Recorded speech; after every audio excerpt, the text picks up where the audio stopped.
밤은 깊었고 고속도로 위를 달리는 날렵한 검은색 스포츠카의 전조등만이 어둠을 가르고 있었다.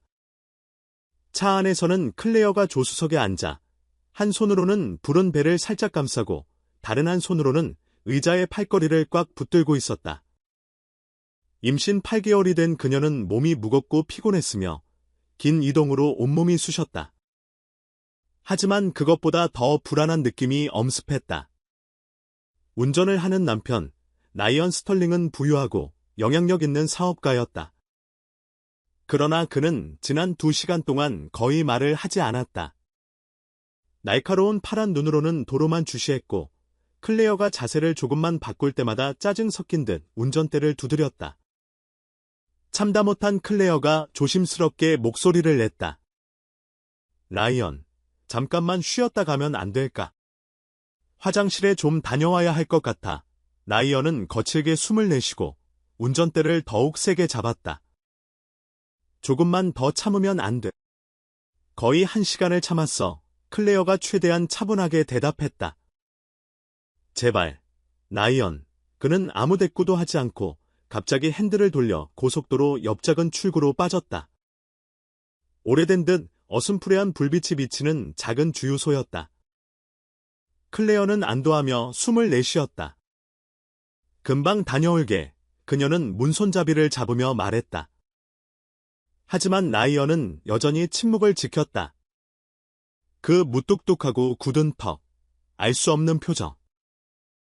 어딘가 이상했다. 그러나 그녀는 너무 지쳐서 더 캐묻고 싶지 않았다. 그녀는 천천히 차에서 내려 주유소 화장실로 향했다. 이 순간이 그녀가 그 차를 마지막으로 보는 순간이 될 줄은 상상도 못했다.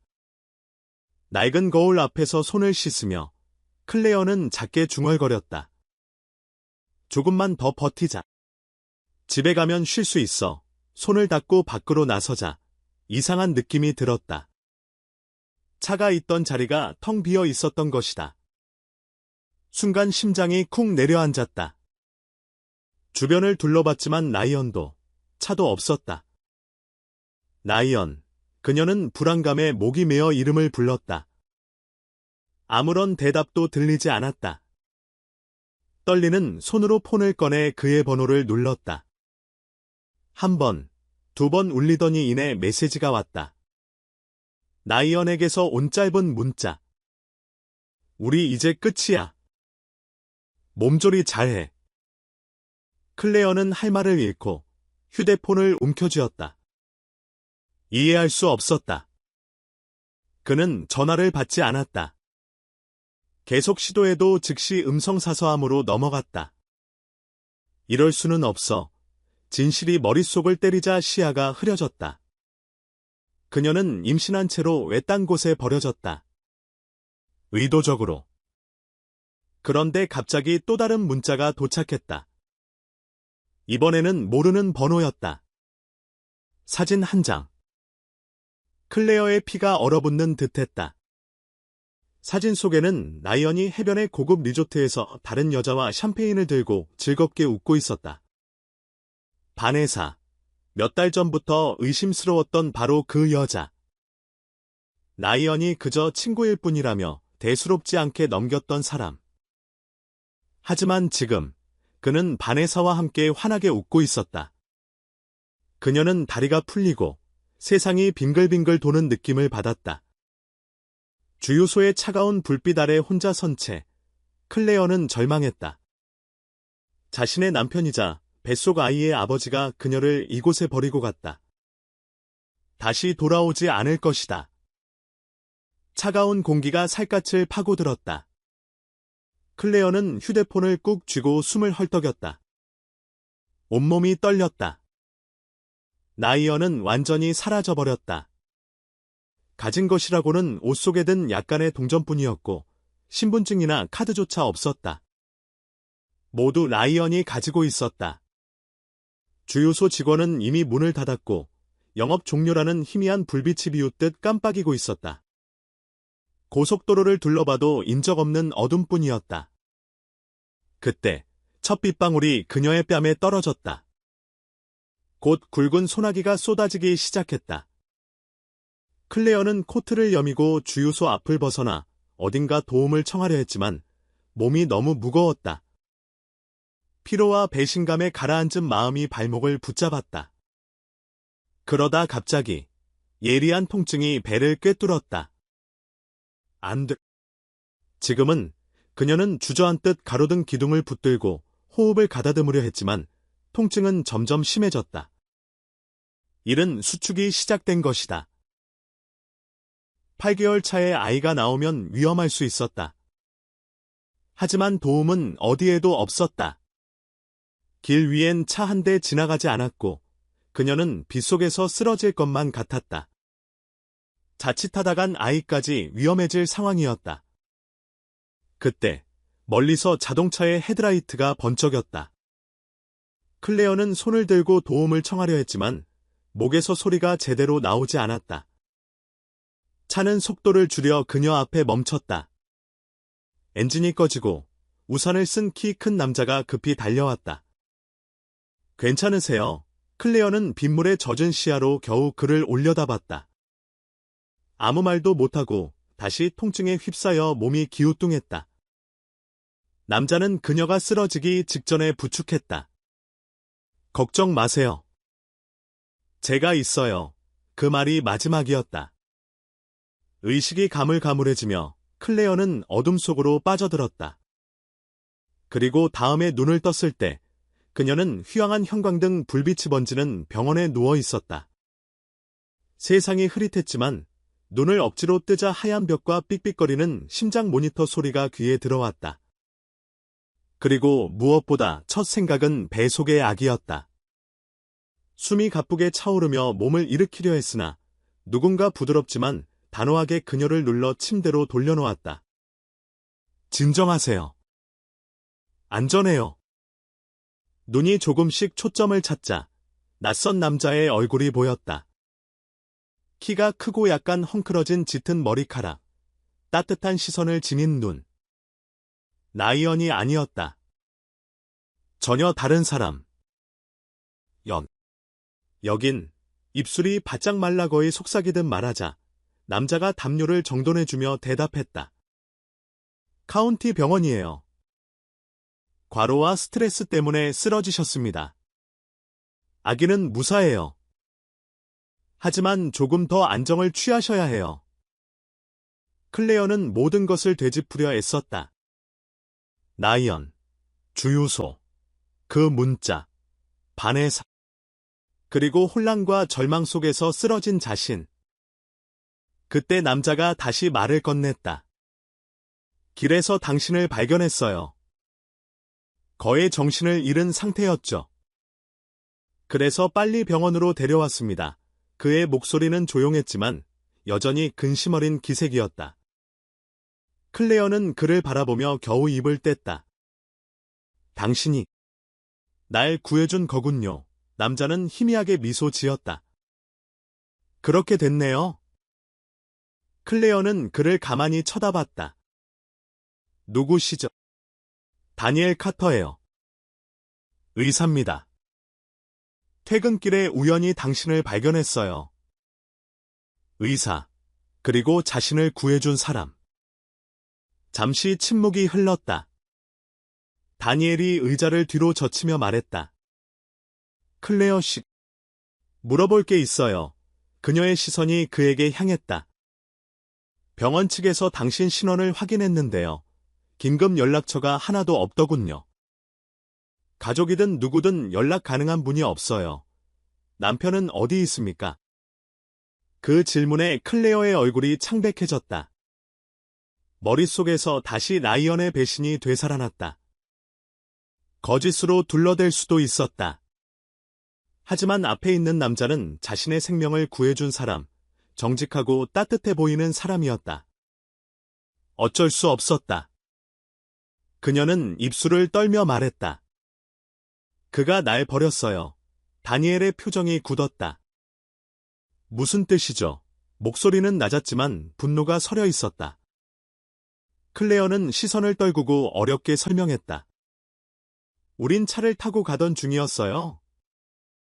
그런데 갑자기 외딴 주유소에 내려주더니 내가 화장실에 간 사이 그냥 떠났어요. 다니엘은 말이 없었지만 표정에 확연히 드러났다. 임신 8개월짜리 아내를요. 클레어는 쓴웃음을 지었다. 내가 가장 잘 알고 있죠. 잠시 침묵이 흘렀다. 다니엘은 믿기 힘들다는 듯 머리를 쓸어넘겼다. 그 남편. 지금 어디 있습니까? 클레어는 목이 메어 겨우 답했다. 해변 리조트예요. 다른 여자랑 그녀의 목소리가 갈라졌다. 다니엘은 완전히 몸이 굳은 채 잠시 말이 없었다. 마치 이를 악물듯 낮게 중얼거렸다. 최악이군요. 그의 말 속에는 동정이나 거칠의 위로가 아니었다. 노골적인 분노였다. 그리고 클레어는 순간 가슴이 묘하게 울렸다. 누군가 자신의 처지에 이렇게 분노해주다니? 다니엘은 깊이 숨을 들이마시고 차분해지려 애쓰며 말했다. 당신에게 모든 걸 다 듣자고 강요하진 않아요. 하지만 알아두셔야 할 게 있어요. 클레어는 그의 시선을 마주했다. 당신은 혼자가 아니에요. 클레어는 숨을 삼켰다. 정말로. 네, 지금 당신은 갈 곳도 연락할 사람도 없는 상황이죠. 나로서는 이대로 당신을 내보낼 수가 없어요. 의사로서도 그냥 사람으로서도 클레어는 아연해졌다. 왜 이렇게까지 해주시는 거예요? 다니엘은 한치의 흔들림 없이 답했다. 누군가는 해줬어야 할 일이니까요. 너무 늦기 전에. 눈물이 핑 돌았지만 클레어는 겨우 참았다. 긴 시간 동안 그녀는 자신이 가치 없는 존재처럼 여겨졌다. 도움을 바랄 수도, 받을 수도 없다고 믿어왔다. 그런데 이 낯선 의사는 비를 뚫고 나타나 그녀를 지켜줬고 혼자가 아니라고 말해주었다. 그리고 클레어 마음속에서 오랫동안 사그라졌던 무언가가 되살아났다. 희망. 며칠 뒤 클레어는 병원을 퇴원했다. 몸은 여전히 허약했지만 다니엘은 그녀가 외톨이가 되도록 두지 않았다. 그녀는 병원에서 나오면 어디든 혼자 가야 한다고 생각했는데 다니엘은 말 그대로 그녀를 혼자 두지 않았다. 당분간은 제 집에 지내세요. 다른 방법을 찾을 때까지. 클레어는 처음에는 거절하고 싶었지만 너무 지쳐있기도 했고 딱히 갈 곳도 없었다. 그래서 얼떨결에 다니엘 카터의 집에 머무르게 되었다. 다니엘의 집은 라이언과 함께 살던 차갑고 거대한 저택과 달랐다. 아늑하고 따스한 온기가 감돌았고 책과 포근한 담요, 그리고 갓 내린 커피 향이 가득했다. 몇 년 만에 처음으로 클레어는 안전함을 느꼈다.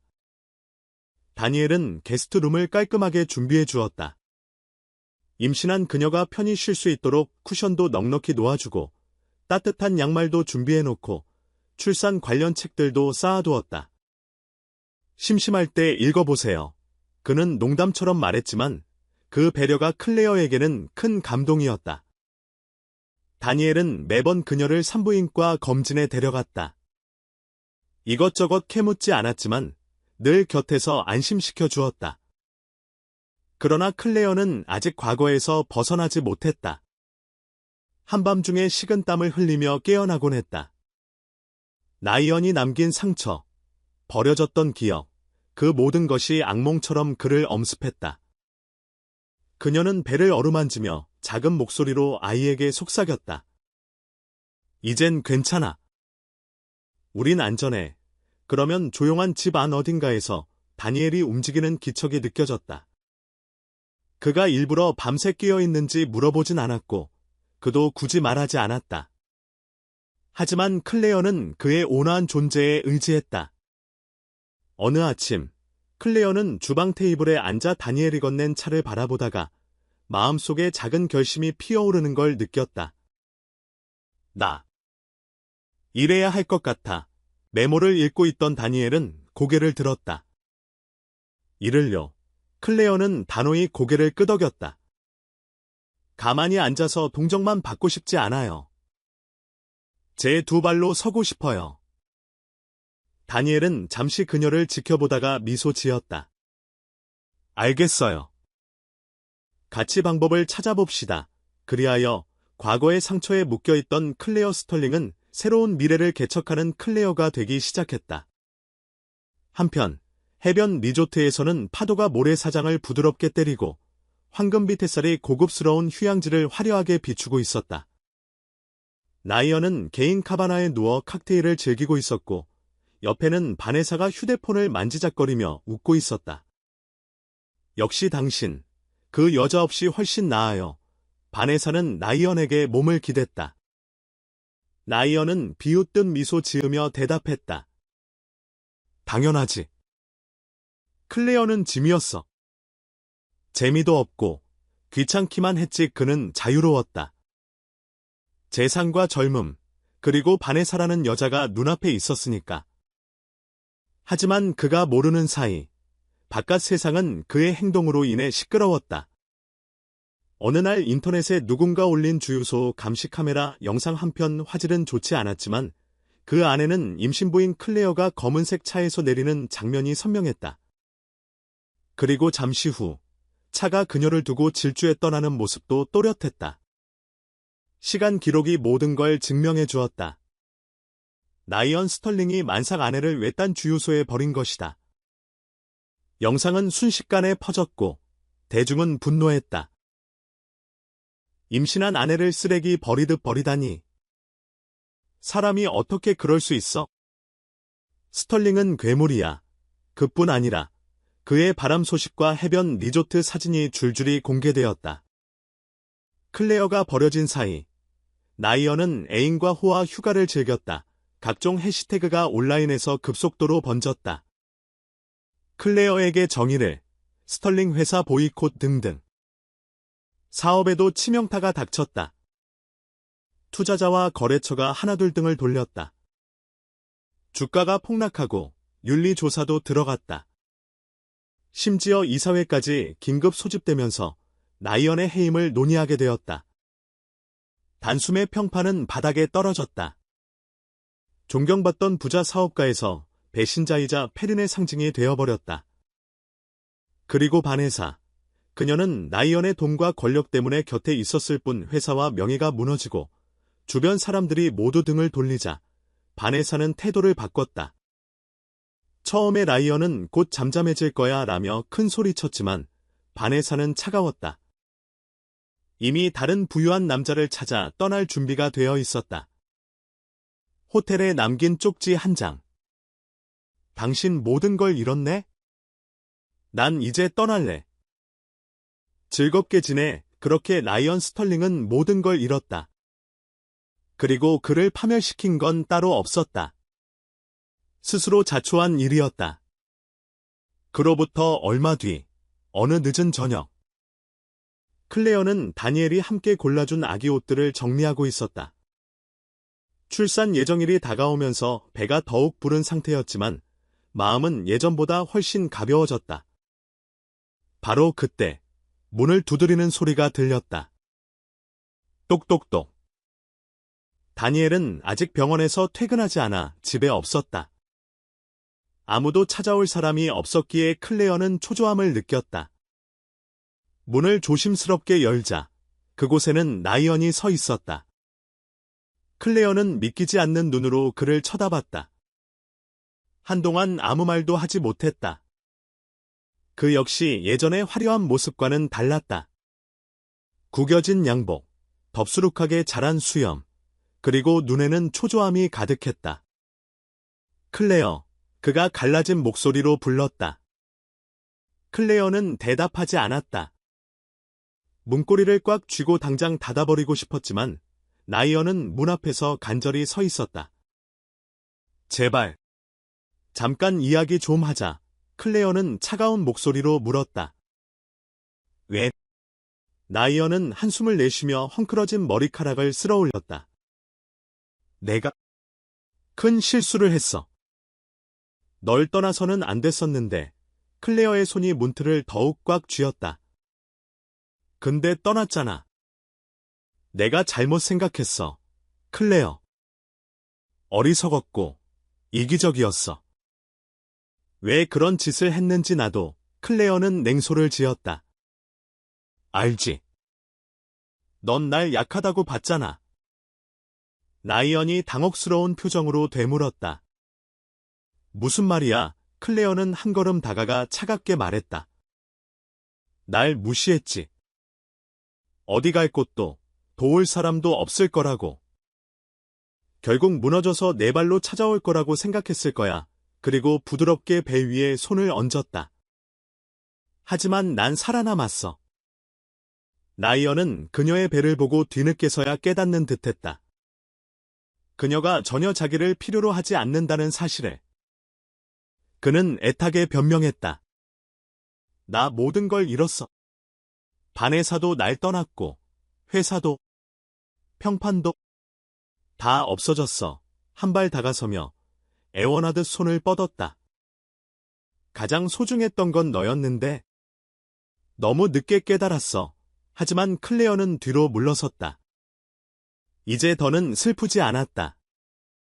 그저 구역질이 날 뿐이었다. 그가 사랑해서 온 것이 아니라 의지할 곳이 없어 찾아온 것이었다. 클레어는 그의 시선을 똑바로 마주 보았다. 라이언, 넌 날 버렸어. 그리고 지금 넌 내가 그리운 게 아니야. 단지 잃을 게 없으니 돌아온 거겠지. 라이언은 아무 말도 못했다. 스스로도 그걸 알고 있었기 때문이다. 클레어는 문고리를 단단히 쥐고 마지막 말을 건넸다. 이제 너에게 나는 필요 없어. 나도 널 필요로 하지 않아. 그녀의 눈에 증오나 분노 대신 더 무서운 감정이 깃들어 있었다. 무관심. 난 내 행복을 찾았어. 그리고 거기에 넌 없어. 그렇게 문을 닫았다. 이번에는 라이언 스털링이 문밖 차가운 밤 공기에 서 있게 되었다. 조용한 밤, 병원 모니터의 규칙적인 삑삑 소리만이 들렸다.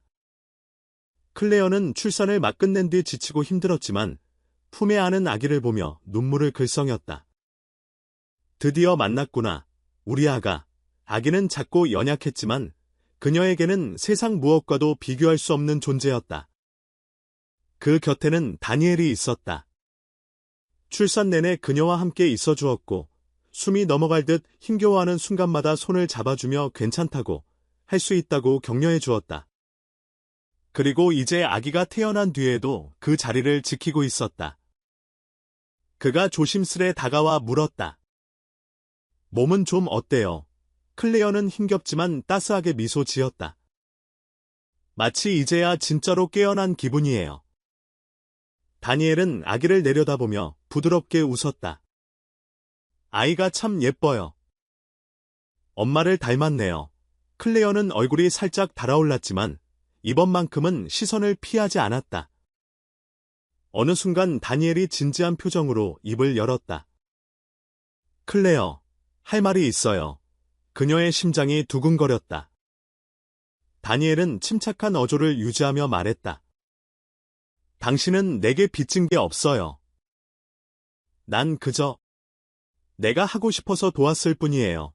그는 잠시 머뭇거리더니 작게 웃었다. 왜냐하면 솔직히 말하며 당신이 좋아요. 생각보다 훨씬 많이? 클레어는 숨이 막힐 듯했다. 다니엘, 그가 손을 들어 살짝 제지했다. 지금 당장 답을 해달라는 건 아니에요. 다만 알아줬으면 해요. 난 당신과 그리고 이 아이와 함께하고 싶어요. 앞으로 무슨 일이든.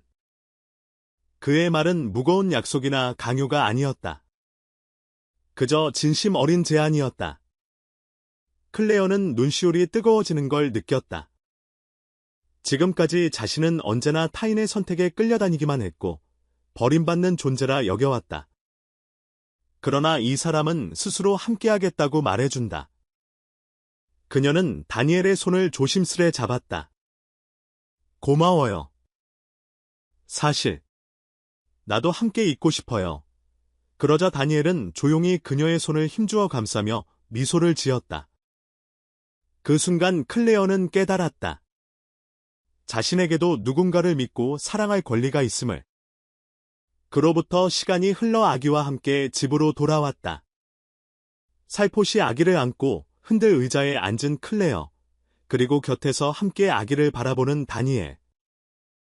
이제 클레어에게는 가족이 생긴 것이나 다름없었다. 혼자가 아니었다.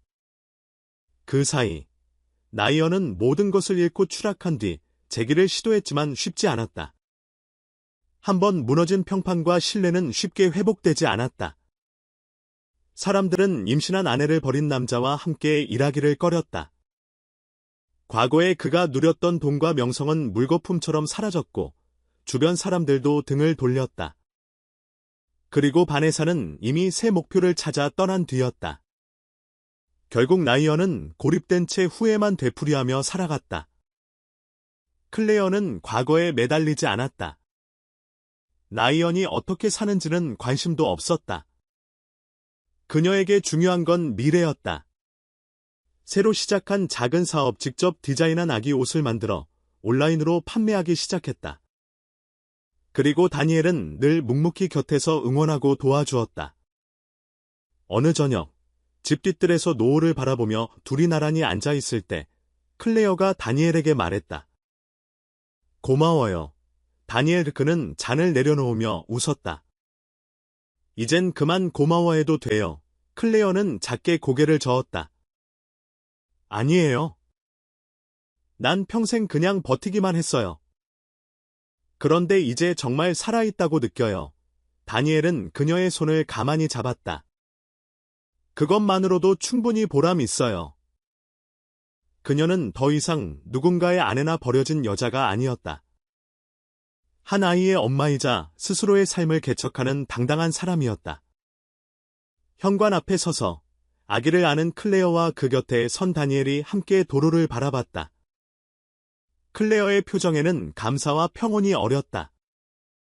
아픔도 상처도 있었지만 결국 이 모든 것이 자신의 힘과 행복을 찾는 계기가 되었음을 깨달았다. 바람이 살짝 불어와 그들의 머리칼을 흔들었다. 클레어는 잔잔한 미소를 지었다. 행복은 누군가에게 받는 것이 아니라 스스로 만들어가는 것임을 이제야 알겠다. 부서지고 상처받았어도 다시 일어서면 된다. 그리고 그녀는 마침내 완전한 자유를 느꼈다. 만약 이 이야기가 당신의 가슴을 울렸다거나 힘이 되었다면 이 글을 주변에 공유해주세요. 또한 더 많은 감동과 희망, 그리고 극적인 재기를 다룬 이야기를 만나고 싶으시다면 영혼을 울리는 이야기 채널을 구독하고 알림을 설정해 두시길 바랍니다. 여러분이 기억해야 할 건 아무리 밤이 깊어도 새로운 새벽은 반드시 온다는 사실입니다. 오늘도 함께해 주셔서 감사합니다.